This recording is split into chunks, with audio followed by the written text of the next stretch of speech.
How to remove passkey on Roblox. Hi everyone, this is Kate here and welcome back to the channel. And in today's video, I will guide you how you can remove passkey on Roblox.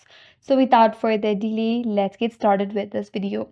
So on your Android device, you have to launch the Roblox application and make sure that you're logged in into your account. So from your home page, you have to navigate to the bottom right corner, tap on the three dot icon that says more. From this menu, scroll down and hold over to settings. Under settings, tap on the first option that is account info. Under your account info, you will have all of your account information. So if you have added your passkey, navigate to passkey section, tap on manage next to it. Now here you have this delete icon, tap on it. And here it says you won't be able to log into Roblox with this passkey anymore. So tap on delete key in order to remove your passkey.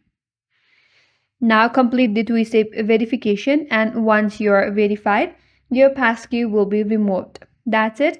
That's all for today's video. Hope this video was helpful, and if you're new to our channel, consider subscribing. Thank you for watching and stay tuned for more videos.